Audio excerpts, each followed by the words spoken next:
Welcome back. On today's quick video, we're going to talk about moving the taskbar on your Windows PC. We'll talk a little bit about why, but first, for those who are anxious and want to get to it, let's jump right in. So on a Windows PC, you have your taskbar. This has all of the open programs on it. On mine, you can see it on the left-hand side of my screen. And on most PCs, it is down here on the bottom. And so to move your taskbar, that's literally all you have to do is grab it with your mouse in a location that does not have a current program open, click it, and move it. You can move it to the top, to the sides, to the bottom.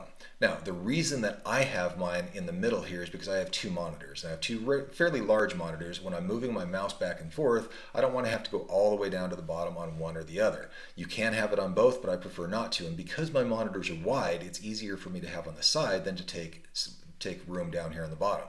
If you don't want to accidentally move it, you can right click it and click lock the taskbar, and it will not move at all when you click it again.